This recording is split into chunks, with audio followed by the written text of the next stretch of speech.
반갑습니다. 일주일 잘 보내셨습니까? 예.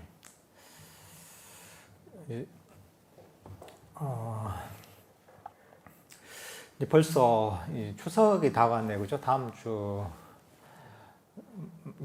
주말이죠? 주말쯤엔 추석인데, 참 그 세월이 빠릅니다. 그죠? 참 또 어떤 여름이 엊그제 같은데 벌써 이 추석 명절이 다가왔는데요.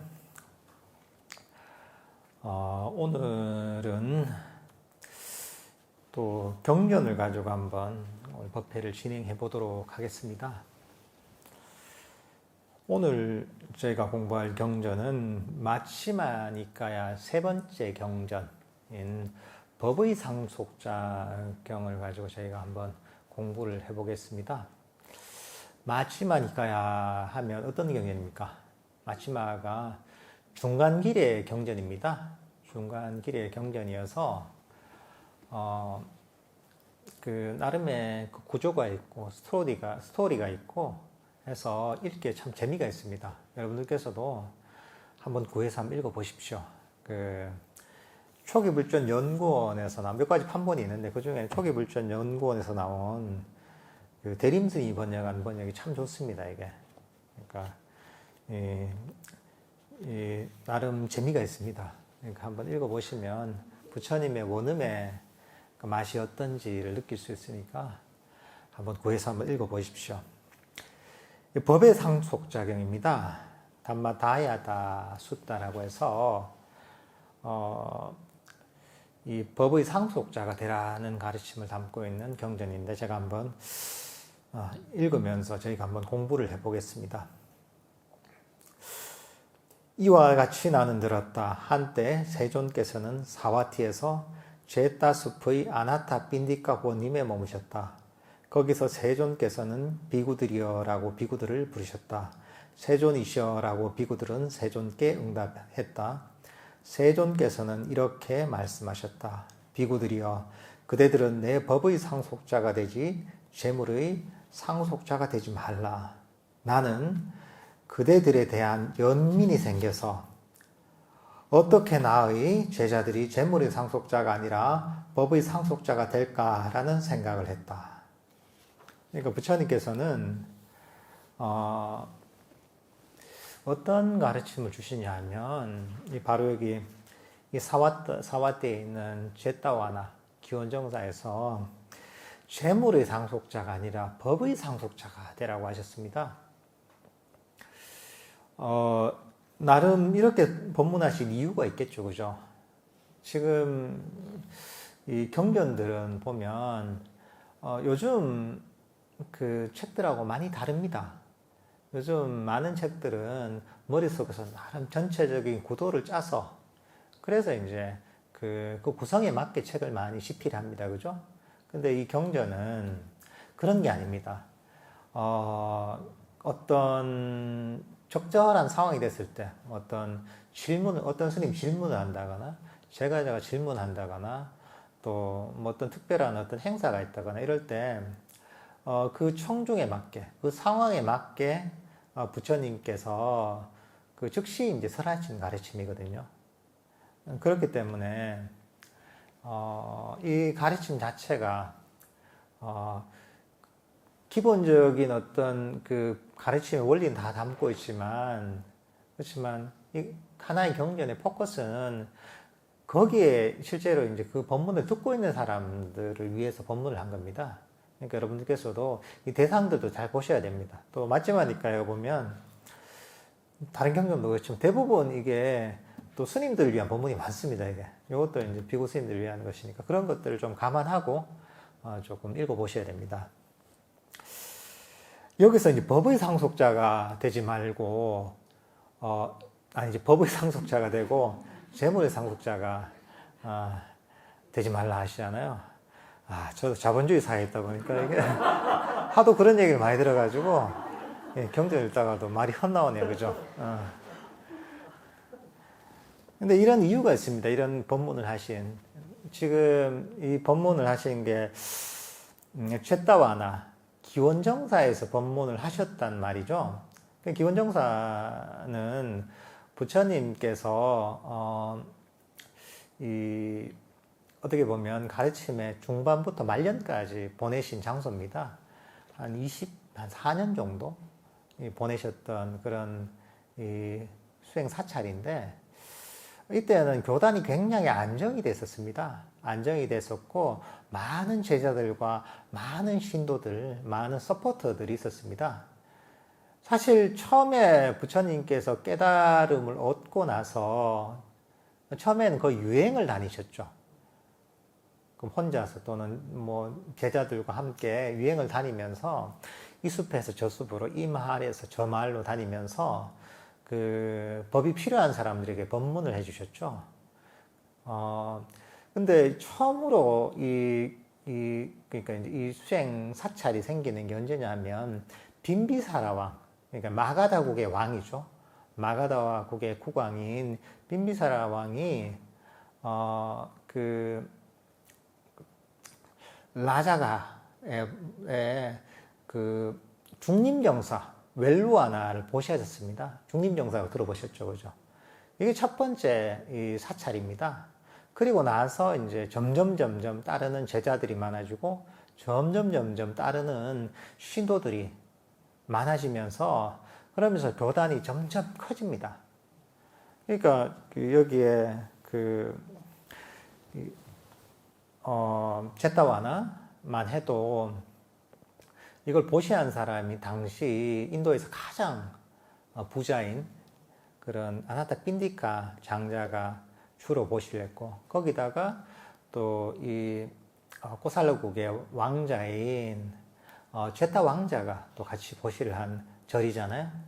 이때쯤 됐으면 많은 신도들과 제자들, 심지어 국왕마저도 부처님의 신자였기 때문에 이 교단이 되게 그 정계적으로 아마 여유로웠을 겁니다.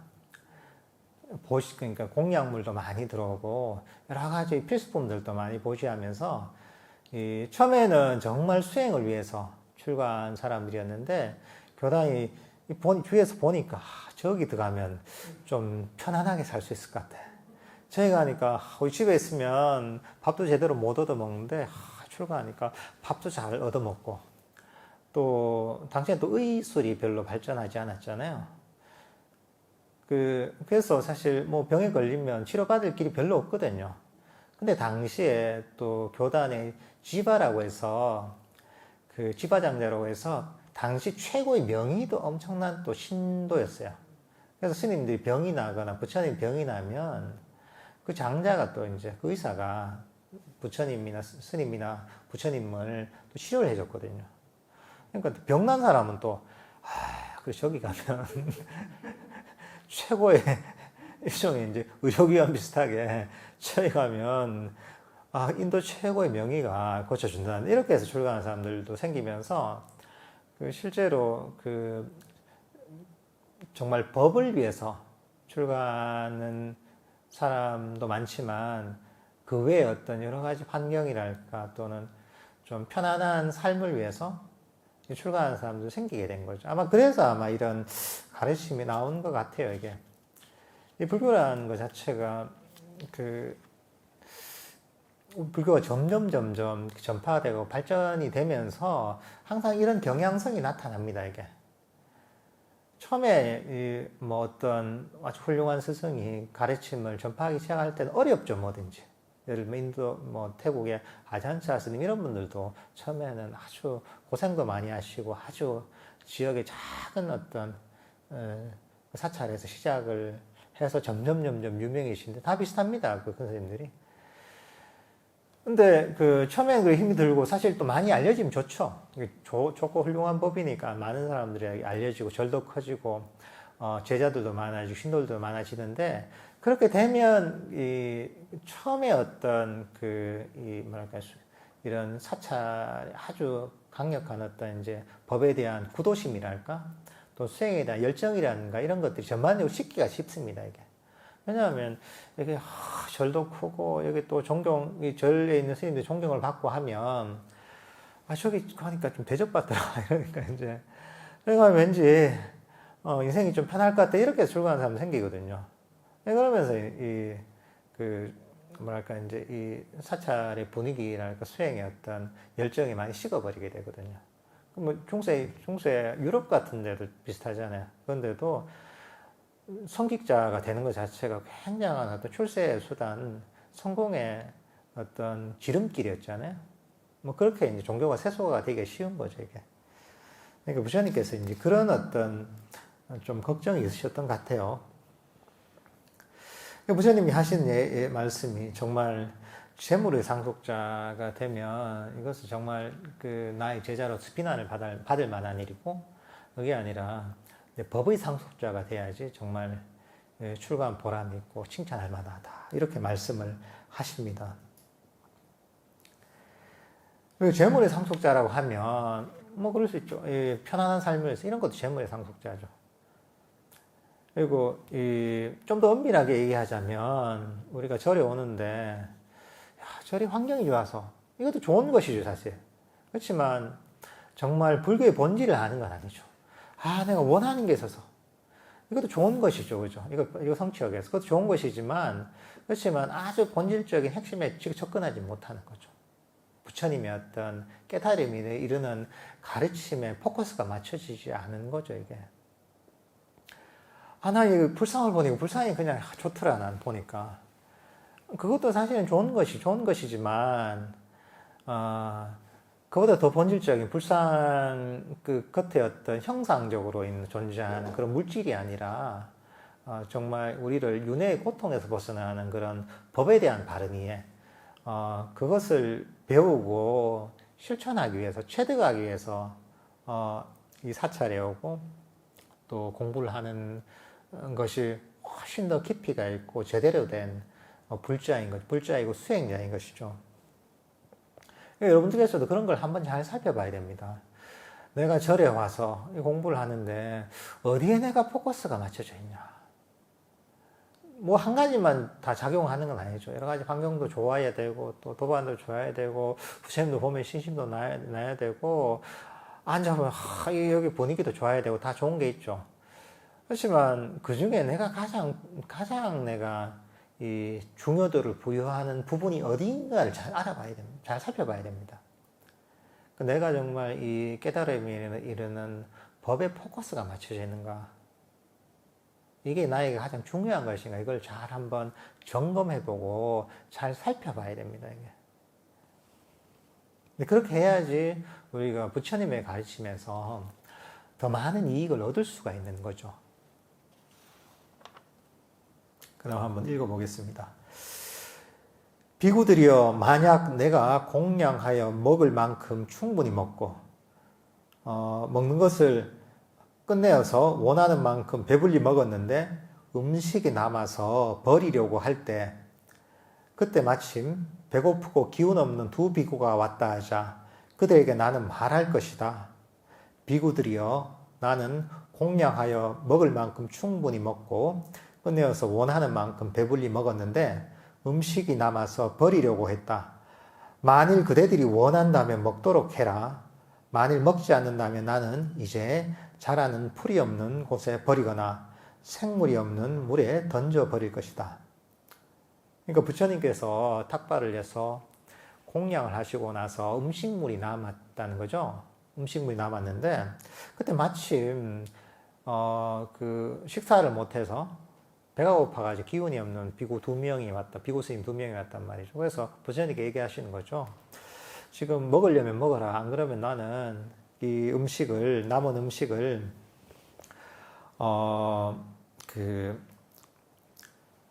풀이 없는 곳이나 생명이 없는 물에다가 버려버릴 거라 얘기하십니다.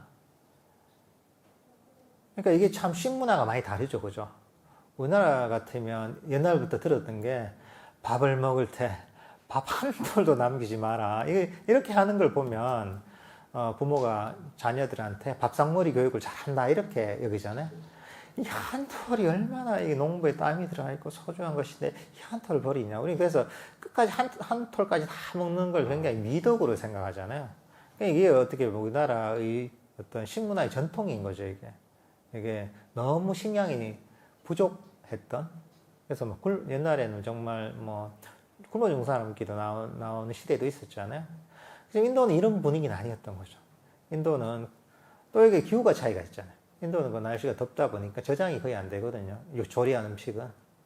그러다 보니까 음식이 남으면 버리는 거죠. 그러니까 부처님조차도 남은 음식은 한 톨도 남기지 말고 다 먹으라 이게 아니라 버리셨던 거예요. 이게. 그러니까 이게 식문화가 많이 다른 거죠, 그죠?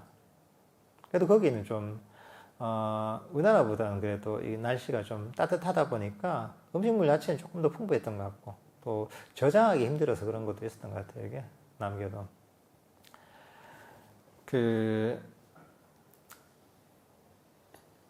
근데 여기 또 재밌는 게 뭐냐면 먹지 않으면 버릴 때 어디 버리냐 하면 풀이 없는 곳이나 생명이 없는 물에 버린다 이러잖아요. 그러니까 이건 뭐냐면 일종의 뭐 우리 작물 같은데 음식을 잘못 버리면 또 작물이 죽거든요. 그러니까 토양을 오염시키는 거죠. 그 사람들 잘 모르는 사람은 음식물 남은 것 그냥 다 밭에다 버리면 다 거름되는 줄 알죠? 안 그렇습니다. 왜냐하면 그게 분해되려면 시간이 걸리거든요. 그래서 나무 같은 데도 보면 처음 심은 지 얼마 안 된 나무에다 그냥 뭐 음식물 좀 갖다 주면 나무가 다 죽습니다, 이게. 그게 어느 정도 숙성이 돼야 되거든요. 미생물이 막 들어가면서 어느 정도 이 발효가 되고 숙성이 돼야지 이게 되는데, 거름이 되는데, 그냥 음식물 갖다 놓으면 그게 뭔가 이제 썩어서 거름이 돼 시간이 오래 걸리거든요.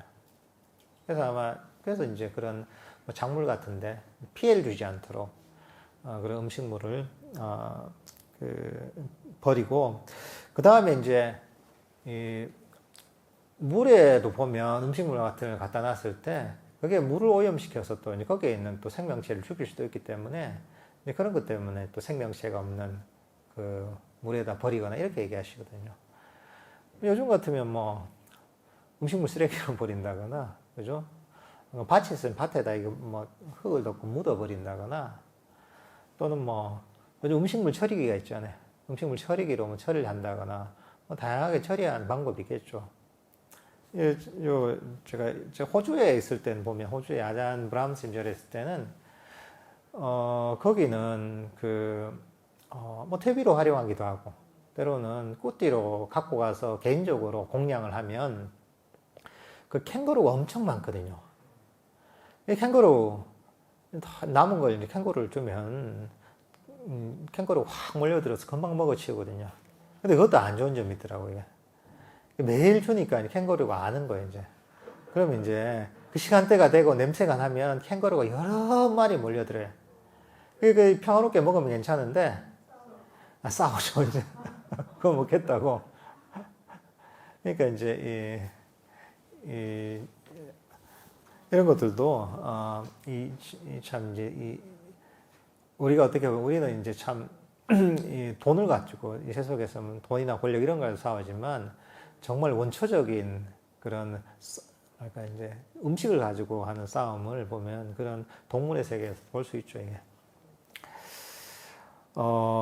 근데 이제 이렇게 이제 부처님께서 두 비구한테 음식물을 먹을래 안 먹을래 얘기하시니까 조금 두 비구가 다른 선택을 합니다. 한 비구는 어떻게 하냐면, 부처님 말 가르침을 기억하는 거예요. 기억해서, 그래.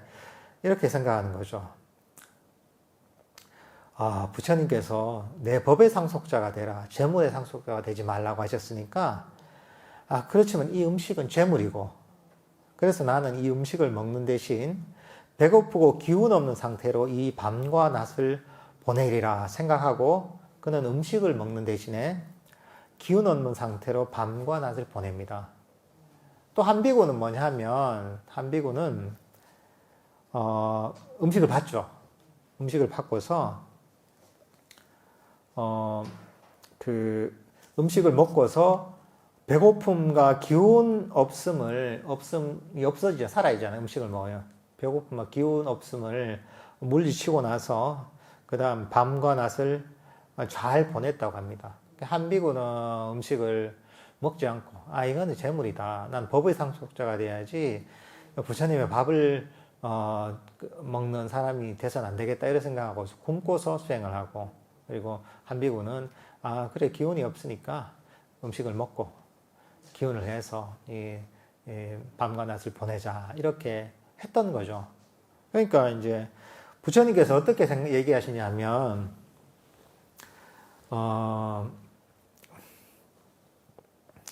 나는 그러니까 음식을 먹고서 배고픔과 기운 없음을 떨쳐버리고 그 밤과 낮을 잘 보낸 비구보다 처음의 비구, 그러니까 음식을 먹지 않고서 이 법의 상속자가 되기 위해서 기운 없이 밤과 낮을 보낸 비구를 더 칭찬한다 얘기하십니다. 그 이유를 뭐라고 얘기하시냐면 그렇게 이제 그 비구는 오랜 세월 소욕하고 지족하고 오염원들을 없애고 공양하기 쉽고 열심히 정진할 것이기 때문이다 얘기하십니다. 그러니까 좀 특이하죠, 그죠? 사실 이게. 근데 사실 항상 이렇게 얘기하시는 거 아닙니다. 우리가 그 전에 배웠던 모든 번뇌경에 보면 그렇죠. 모든 번뇌경에서 번뇌를 소멸한 7가지 방법에 있어서 나오죠. 그게 뭐 첫 번째 봐서 없애는 번뇌, 두 번째 단속에서 없애는 번뇌, 수용해서 없애는 번뇌. 수용해서 없애는 것 중에 뭐 배가 고프면 적당한 음식을 먹고 더위가 있으면 더위를 좀 피하고 추위가 있으면 옷으로 좀 추위를 보호하고 추위로부터 몸을 보호하고 이렇게 얘기한단 말이죠. 이제 거기선 또 이제 또 이런 거 수용하라고 하시거든요. 그러니까 이제 좀 케이스 바이 케이스로 설명하시는 게 있죠. 근데 여기서는 법의 상속자가 되라는 측면에서 이제 좀 생각을 하신 것 같아요. 근데 이 굶었음에도 불구하고 왜 이 비구를 칭찬하느냐? 우리가 원하는 것, 먹고 싶은 걸 포기하는 거잖아요. 그러니까 이게 욕망을 버리는 거죠. 이게 소욕이죠. 소욕하고 지족하는 걸 칭찬하잖아요. 그러니까 내가 먹고 싶은 거에서도 포기하는 것. 이거 욕심을 버리는 것이죠. 갖고 싶은 거에서도 포기하는 것. 이대로 만족하는 것. 이게 소욕, 지족하는 것이거든요. 그러니까 이게 삶 속에서 우리가 이런 욕망을 버리는, 감각적 욕망을 버리는 이런 마음의 훈련을 하는 것이기도 하고, 사실 이게 수행을 하는 태도에 그대로 적용이 되거든요. 이게. 우리 일상의 삶을 살면서 그런 상황에서 내가 육체적으로 제일 힘든 게 견디기 힘들잖아요. 근데 그런 상황에서 내가 그런 먹고 싶어도 그 욕망을 버리고서 오히려 법을 선택하면서 포기하는 마음을 일으키고 만족하는 마음을 일으키면서 그런 태도가 실제 우리가 좌선을 하면서 이 명상하는 태도에도 그대로 적용이 될 수가 있는 거죠, 이게. 그러니까 이게 소욕, 지족하는, 그리고 만족하는 그런 마음을 가지고 열심히 정진하는 태도 때문에 이 비구를 칭찬하는 것이죠. 그리고 사실 우리가 그 음식물을 통해서만 에너지를 얻는 게 아니거든요. 정신적 에너지도 있거든요. 수행을 통한. 물론 이 두 가지가 조화가 잘 맞아야 되겠지만, 이 기본적으로는 정신적 에너지가 더 중요한 것이거든요. 정신적 에너지는 우리가 결국은 탐지치를 버리면서 생기는 거거든요. 감각적 욕망을 버리고, 불만족을 버리고, 악의를 버리면서 생기는 것이거든요. 만족함에서 생기는 것이거든요. 그러니까 이 굶더라도 이 수행한 이런 마음을 가진 비구는 정신적 에너지가 충만해지는 거죠. 힘을 조금 없더라도.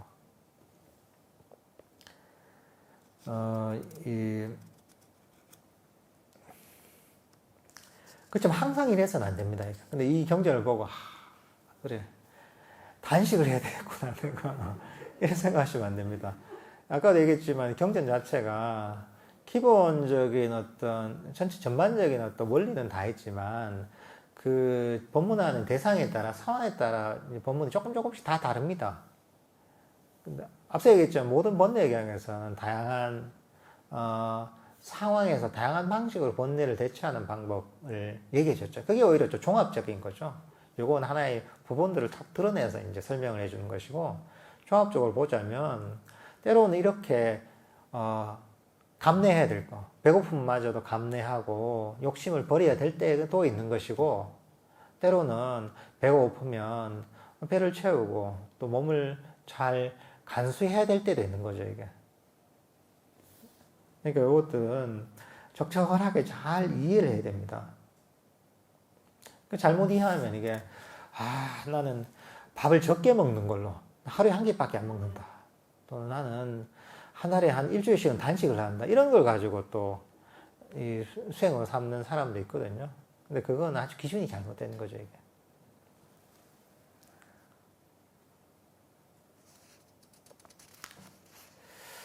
그 다음에 이렇게 부처님께서 법문을 하시고, 자리에서 일어나서 원림으로 돌아가셨습니다. 세존께서 떠나신 지 얼마 되지 않아 사리푸타 존자가 도반 비구들이여 라고 비구들을 불렀습니다. 도반이시여 라고 비구들에게 응답했다. 사리푸타 존자는 이렇게 말하였다. 도반들이여, 어떻게 하는 것이 스승께서 끊임없이 한거하여 머물 때 제자들이 한거를 따라 공부 짓지 않는 것이며, 어떻게 하는 것이 스승이 한거하여 머무실 때 제자들이 한거를 따라 공부 짓는 것입니까?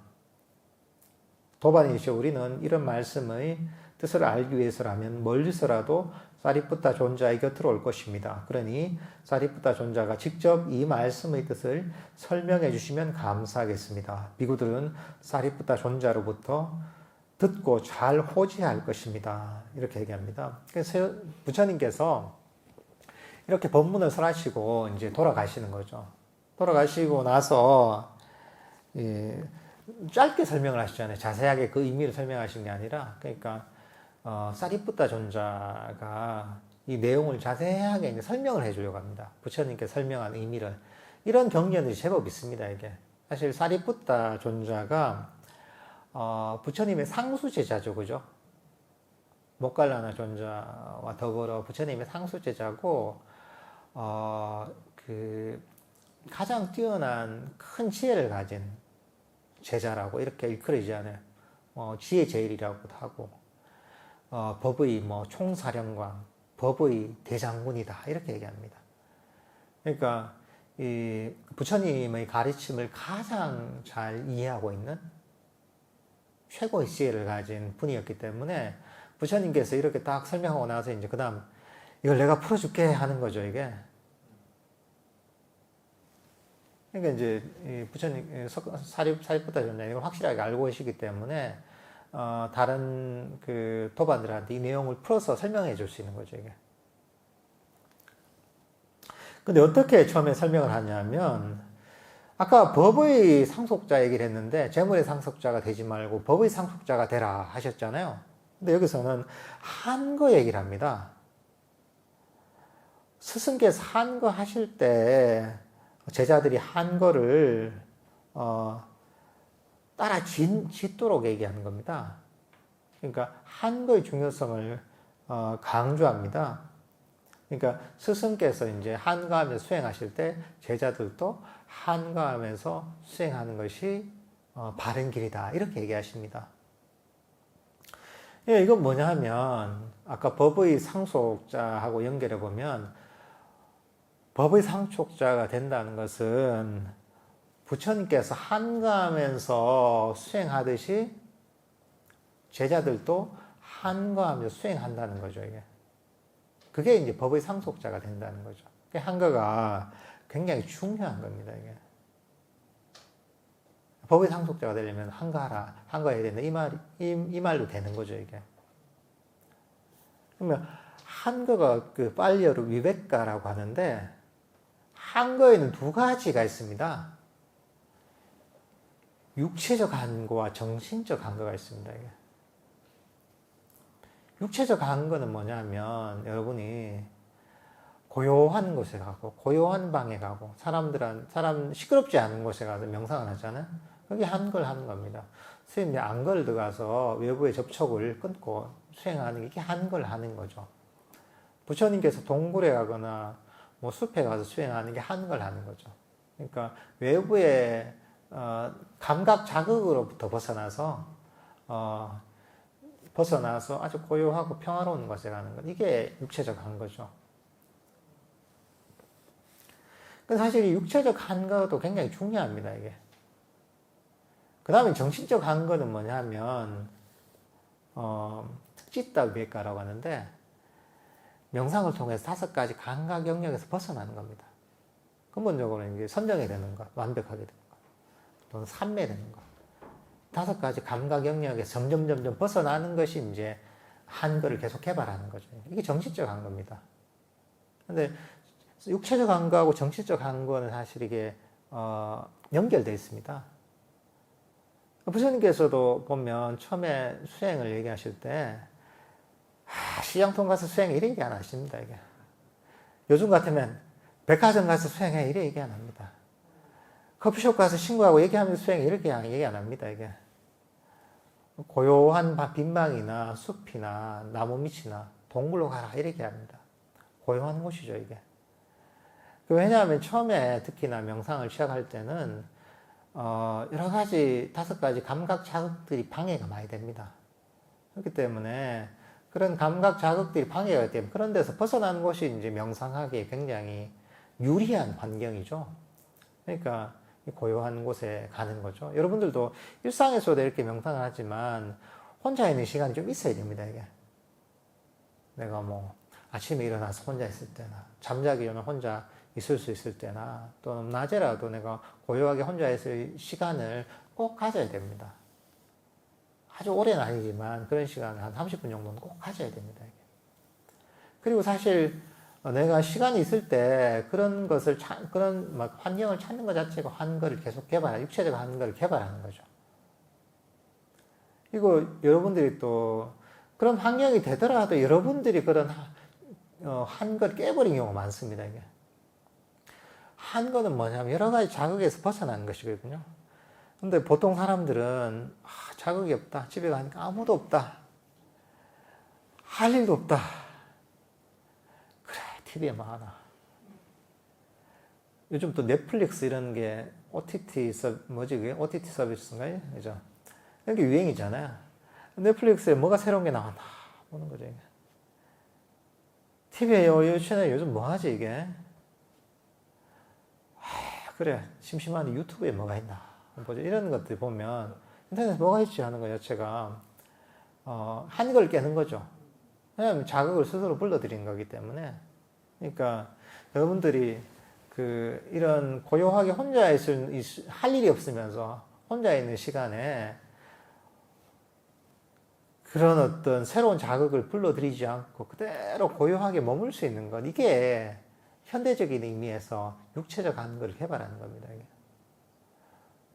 우리가 산에 간다고, 절에 간다고 그 한거가 되는 게 아닙니다. 산에 가도 막 맨날 막 종일 일하고 있다 이러면 이게 한거가 안 됩니다. 이게. 산에 갔는데 약속한다고 뭐 산을 이 산 저 산을 다니면서 이러면 이게 한거가 아닙니다. 이게. 산중에 평생 혼자 살아도 한거가 아닙니다. 이게. 우리가 이제 도심의 아파트 속에 있더라도 홀로 있다면 고요하게 내가 다른 자극을 찾지 않고 내 마음 내면으로 향하게 하는 것. 이러면 이게 육체적 한거가 되는 거죠. 사실 육체적 한거가 또 정신적 한거를 이끌어냅니다. 그렇게 됐을 때 마음에 여러 가지 이제 다른 자극들이 없어졌을 때 내가 의도적으로 그런 자극을 내가 찾아가지 않았을 때 나의 어떤 주의력은 내 내면으로 향하게 돼. 내 마음 속으로, 내 내면 속으로 향하게 되거든요. 밖으로 끊임없이 찾는 게 아니죠. 밖으로 새로운 자극을 찾아서 보이는 거, 들리는 거 이런 걸 찾아서 가는 게 아니라 이런 자극을 끊어버리고 내 내면으로 향하는 거죠. 이게 어떻게 보면 정신적 한거를 개발하는 과정입니다. 수행은 우리 밖으로 향하는 게 아니라 내면으로 향하는 겁니다. 내면을 향하면서 마음이 내면 속에서 그대로 멈춰 있는 겁니다. 이게. 우리 마음이 가만히 멈춰 있지 못한 이유가 뭐냐 하면 밖으로 끊임없이 자극을 쫓아가기 때문입니다. 새로운 자극들, 뭔가 신선한 자극들 계속 쫓아가니까 마음이 가만히 있지 못하는 거죠. 밖으로 이쪽으로 내 마음을 쐈다가 저쪽으로 쐈다가 내가 영화를 쐈다가 드라마를 쐈다가 음악을 쐈다가 또는 이런저런 생각으로 쐈다가 하면서 내 마음이 내면으로 향하지 못하는 거죠. 그 수행은 이제 내면 속으로 사실 우리 주의력이 향해야지 이게 불교 명상이 되는 과정인 거죠. 여러분들도 자기를 잘 살펴보면서 내 마음이 밖으로 뭘 쫓아가고 있는가 아니면 밖으로 쫓아가는 게 아니라 내 내면 속으로 향하고 있는가 이걸 한번 살펴보십시오. 이게. 그러니까 이렇게 이제 우리가 한거를 지으면서 그 명상을 해야 된다 이렇게 하는 게 얘기하는 겁니다.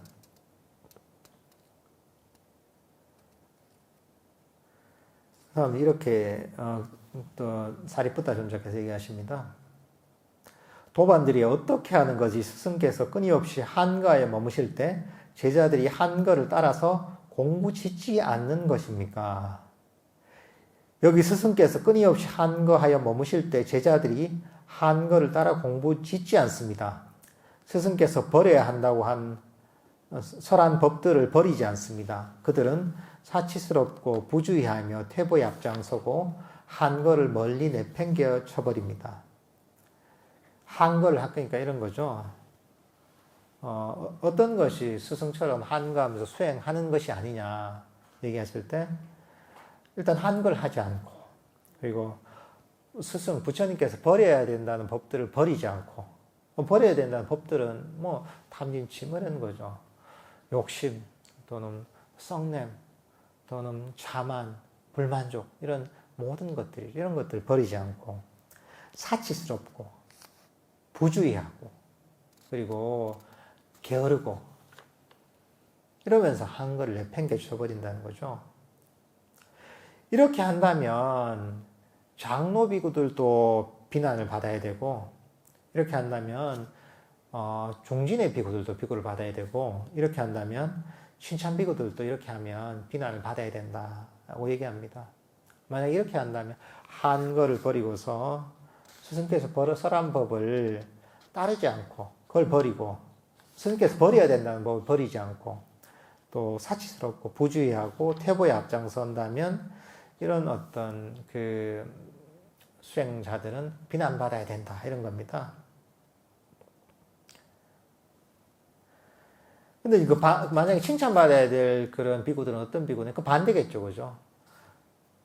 그 한거를 계속 그 스승께서 하듯이 한거를 실천하면서 그러면서 부주의하지 않고 그리고 그 버려야 된다 스승께서 버려야 된다고 한 법들은 버리고 또 퇴보를 멀리하고 한거를 열심히 실천한다 이런 비구들은 이런 수행자들은 칭찬을 받아야 된다 이렇게 얘기하십니다. 이게 이 반복되는 내용들이 많죠.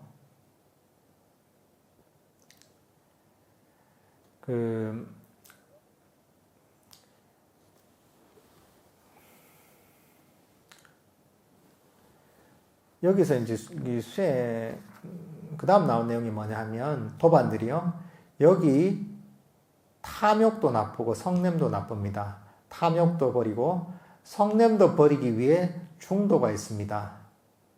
그것은 안목을 만들고 지혜를 만들며 고요함으로 인도하고 최상의 지혜로 인도하고 바른 깨달음으로 인도하고 열반으로 인도합니다.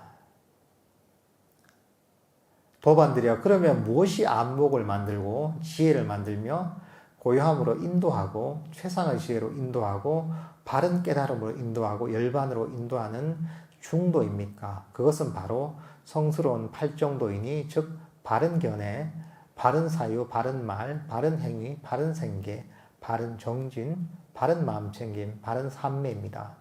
도반들이여 이것이 중도이니 그것은 안목을 만들고 지혜를 만들며 고요함으로 인도하고 최상의 지혜로 인도하고 바른 깨달음으로 인도하고 열반으로 인도합니다. 여기서 그러면 좀 더 구체적으로 나옵니다. 이게 이 탐욕도 나쁘고 성냄도 나쁘죠, 그죠? 그러니까 탐욕도 결국은 고통의 원인이 되기 때문에 버려야 될 것이고, 성냄도 고통의 원인이 되기 때문에 버려야 될 것이죠.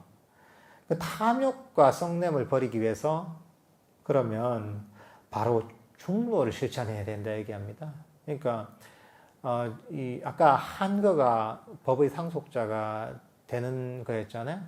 좀 더 구체적으로 얘기하자면 중도를 실천하는 것이 바로 법의 상속자가 된다는 겁니다. 이게 바로 이게 이 탐욕과 성냄을 버릴 수 있게 만들기 때문에. 탐욕이라는 것은 단순히 원하는 걸 가지고 싶다 이런 정도가 아니라 모든 감각적 욕망을 말합니다. 내가 어떤 물건을 가지고 싶든, 어떤 성공을 원하든, 오래 살고 싶든, 건강하기를 원하든, 또는 내가 성공을 원하든, 아니면 내가 수행에 있어서 어떤 발전을 원하든, 삶에 들기를 원하든, 깨달음을 원하든, 일체의 사실이 원하면 그게 바로 감각적 욕망입니다, 이게. 그 성냄은 이제 기본적으로 모든 어떤 싫어하는 마음입니다. 불만족. 모든 싫어함과 불만족. 감각적 욕망과 사실은 한 짝입니다, 이게.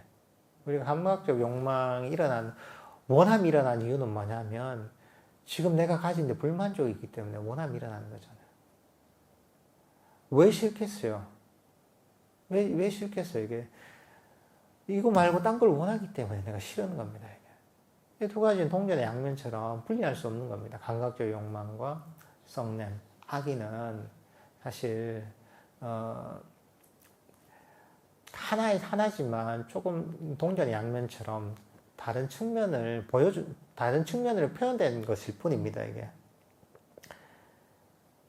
그리고 이런 중도가 있고, 이 중도는 안목을 만들고, 지혜를 만들고, 고요함으로 인도하고, 최상의 지혜로 인도하고, 바른 깨달음으로 인도하고, 열반으로 인도한다. 바로 이게 우리의 어떤 삼매와 지혜를 개발시켜서 결국은 우리를 완전한 깨달음, 열반으로 이끄는 것이 바로 중도죠. 중도는 뭡니까? 초전 법륜가는 아니고 중도는 바로 팔정도죠, 그죠?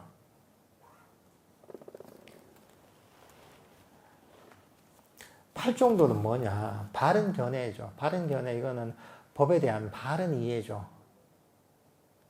사성제에 대한 이해라고도 할 수 있습니다. 바른 이해고. 그 두 번째가 바른 사유인데, 삼마상카파. 바른 의도 또는 바른 마음가짐이라고 보는 게 맞습니다. 이것도 이제 우리가 몇 번 법문을 했지만, 바른 의도, 바른 마음가짐이 뭐죠? 첫 번째가, 세 가지가 있잖아요. 첫 번째가 놓아버림. 그러니까 이것은, 이 바른 의도는 뭔가 잡으려고 하고, 취착하려고 하고, 성취하는 게 아니라 잡고 있던 것들을 놓아버리는 겁니다. 포기하는 게 바로 이 바른 의도의 첫 번째입니다. 두 번째가 뭐냐면, 악이 없음입니다. 악이 없음을 다른 표현을 하자면, 이게 자비심, 자애심이죠. 그러니까, 우리가 타인에게 자애롭게 대하는 것, 남들한테 친절함이라고도 얘기할 수 있습니다. 또는 이게 남들한테만 친절한 게 아니라 자기 자신한테 친절한 것, 자기 자신한테 자비로운 것도 포함됩니다, 이게. 때로는 이게 우리 마음에도 그대로 해당됩니다, 이게. 우리 마음을 아주 자유롭게 대하는 것, 친절하게 대하는 것. 이것도 사실 바른 마음가짐입니다. 팔정도에 두 번째 해당하는 겁니다. 명상을 할 때도 똑같이 적용됩니다, 이게. 내가 명상할 때, 명상한 나의 마음에 대해서 나의 마음을 친절하게 대하는 것, 자유롭게 대하는 것. 또 내가 명상의 어떤 상태가 있다면 그 상태를 자비롭게 감수하는 것, 친절하게 보듬는 것. 이게 어떻게 보면 자애심입니다. 그러니까 만약에 여러분이 명상을 할 때, 자기 자신을 막 막 채찍질하고 계속 불만족을 가지고 싫어하잖아요. 그럼 그거는 팔종도의 두 번째 실천하는 게 아닙니다. 팔종도를 제대로 실천을 못하는 거죠. 팔종도를 제대로 실천 못하면 바로 불교 수행을 제대로 실천을 못하는 거죠. 수행자들이 여기에 많이 걸려있죠. 열심히 뭔가 얻으려고 하는. 그건 바른 사회 첫 번째 놓아버리면 반대되잖아요. 그러니까 이것도 맞지 않는 것이고. 그 다음에, 나 이거 말고 불만족을 가지고 현재 마음 상태에 대해서 더 뭔가를 원하잖아요. 불만족을 가진다 자체가 뭐냐 하면, 이게 두 번째, 이 바른 사유, 바른 의도에서 두 번째인, 자비로운, 친절한 어떤 태도하고 맞지 않은 거죠. 그럼 이제 팔정도 수행을 제대로 못 하는 거죠, 이게. 세 번째가 뭐냐면, 바른 의도에서, 세 번째가 보면, 이, 거친 마음을 갖지 않는 겁니다. 그러니까 아주 부드러운 마음을 갖는 겁니다. 아힘사 쌍카파라고 해서, 우리가 간디가 이 얘기를 했죠, 그죠? 아힘사라고 해서, 그러니까 이제, 악이 없는. 그러니까 이게 부드러운 마음입니다, 이게. 그러니까, 남들을 대할 때도 사실 부드러워야 됩니다, 이게. 그게 말이 됐든 행동이 됐든. 자기 자신을 대할 때도 부드러워야 됩니다. 나의 마음을 대할 때도 부드러워야 되는 거예요, 이게. 그리고 나의 명상 주제가 있다. 명상 주제를 대할 때도 부드러워야 돼. 이게 이제 바른 의도를 가지고 명상을 하는 겁니다, 이게. 그러니까 사실 힘을 가지고 하는 게 아닙니다, 이게. 그러니까 이거는, 흔히 얘기하죠. 부드럽게 대화와 설득을 통해서 사람들을 잘 이제, 설득해야 된다, 부드럽게. 얘기하잖아요, 이게. 그런 거 마찬가지로 그 힘을 가지고 우리는 명상을 하는 게 아닙니다. 지혜를 가지고 하는 겁니다. 그러니까 이 놓아버리고 자애심과 친절함을 가지고 그리고 거침을 버리고 아주 부드러운 어떤 마음의 태도를 가지고서 수행을 하는 것. 이게 바로 팔정도에서 두 번째 바른 의도입니다. 삼마상카파입니다. 여기 사실 굉장히 중요하죠, 이게. 명상의 어떤 바른 태도와 아주 직결되어 있는 겁니다, 이게. 세 번째가 바른 말이죠. 정직한 말을 하고, 거친 말을 하지 않고, 남들한테 이익이 되는 말을 해주고, 이런 거죠.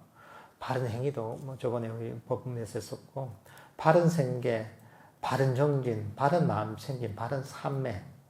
이게 바로 팔정도라는 거죠. 그러니까 중도, 팔정도를 제대로 실천하는 것이 바로 법의 상속자가 되는 것이다 라는 것이죠. 그리고 이 중도, 팔정도를 실천하면 탐욕도 버릴 수 있고 성냄도 버릴 수 있고 그것을 통해 지혜와 삼매를 개발하고 깨달음을 이룰 수 있다 이렇게 얘기하는 겁니다. 그 다음 이것뿐만 아니라 다양한 나쁜 것들을 다 얘기합니다. 이게 버려야 될 것. 여기서 이런 법문을 하십니다. 도반들이여 여기 분노도 나쁘고 저기도 나쁘다.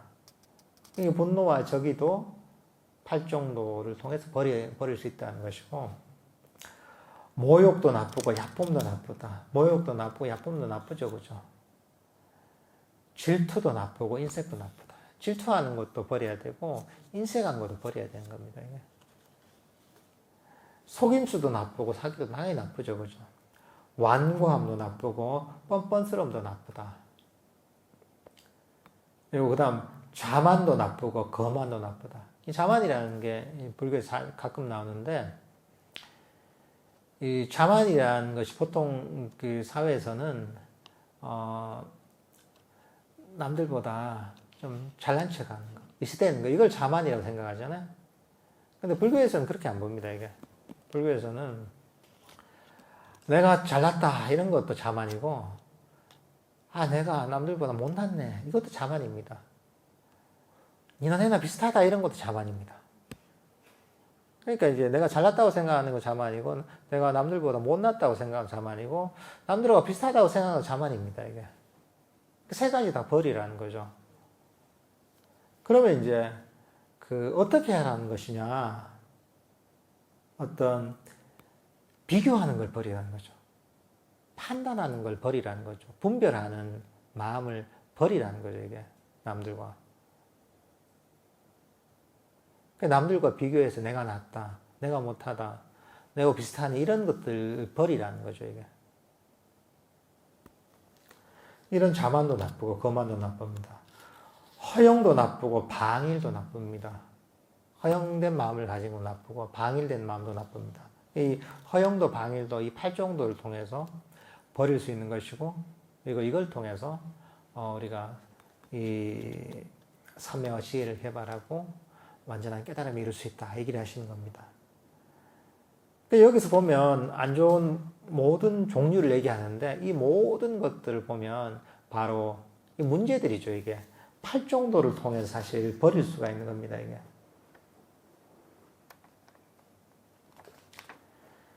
사실 우리는 어떤 장애가 있을 때, 문제가 있을 때 의지를 가지고 이걸 버리려고, 해결하려고 하고 버리려고 하는 습관이 배 있습니다. 힘을 가지고 어떻게 하려고. 사실은 불교에서는 의지력이 아니라 지혜를 가지고 버려야 되는 겁니다. 이게 어떤 장애가 일어났을 때 이를 써가지고 이걸 막 힘으로 눌러서 버리는 게 아닙니다. 이게 그게 아니라 이 법에 대한 바른 이해, 팔정도에 대한 바른 이해를 통해서 지혜로서 버리는 겁니다. 이게 어떻게 보면 그 윗바사나적인 측면이라고 할 수가 있습니다. 지혜를 가지고 버리는 것, 이해를 가지고 버리는 거죠. 이게.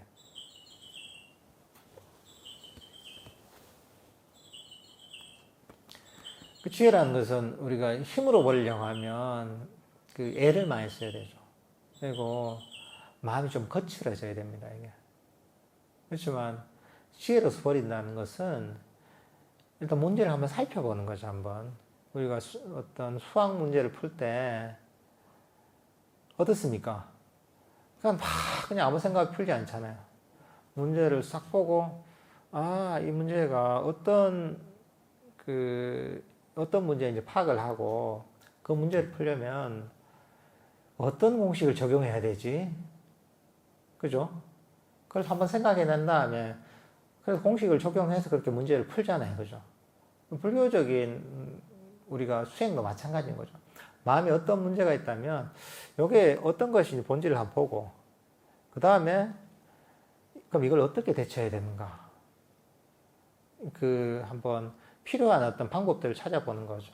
이거는 그냥 버리고서 내가 명상주제에 몰입해야겠다. 이렇게 볼 수 있는 거고, 때로는 이거 만족하면 되겠구나 하면서 버릴 수 있는 것이고, 때로는 그래 이게 무상에 대해 생각하면 버릴 수 있겠구나 하고 생각하는 것이고, 때로는 좀 더 포커스를 맞췄으면 되겠다 해서 버릴 수도 있는 것이고, 그러니까 이런 방법들을, 이런 어떤 명상의 어떤 원리들을 이해하면서 그런 방법들을 생각해내는 거죠. 그리고 거기 입각해서 이제 그게 적절한 방법이면 그걸 그대로 적용시켜서 이 문제를 해결하는 거죠.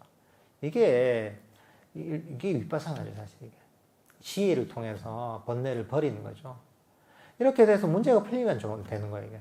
문제가 풀렸다면 이게 지혜고 이게 윗바사나인 거예요. 문제가 풀리지 않으면 아니죠, 안 되는 거죠, 이게. 아무리 생각을 많이 하고 아무리 이론을 많이 알아도 지금 마음속에 일어나는 문제가 해결되지 않는다면 그건 지혜가 아니고 그건 윗바사나가 아닙니다, 이게. 그냥 생각일 뿐인 거죠. 그러니까 사실 근데 이게 항상 그러면 우리가 생각의 과정을 통해야 되느냐? 문제가 있으면 보고 뭔지 한번 찾아보고 그 다음부터 해결했는데 시간이 많이 걸리지 않냐? 사실 그렇지는 않습니다. 뭐 수학 문제를 봐도 그렇잖아요. 자꾸 풀다 보면 나중에는 처음에 시간 오래 걸리지. 이건 뭐지? 자꾸 풀고 능숙해지면 척 보면 척 알죠, 그죠? 어떤 경우에는 수학 잘하는 친구들은 손으로도 안 풀어요, 이제. 탁 그냥 암산으로 이거구나 탁탁탁 푼 친구도 있거든요. 그러니까 그 정도는 아니더라도 점점 속도가 빨라지는 거죠. 우리가 마음도 이렇게 다루는데 익숙해지다 보면 수학 문제 풀듯이 점점 익숙해져서 쫙 보면 바로바로 풀 수가 있는 거죠. 그러니까 나중에는 생각의 과정도 필요 없는 거죠. 나중에는 쫙 보면 그냥 사라질 수가 있게 되죠. 나중에는 그 지혜가 순식간에 작동하기 때문에.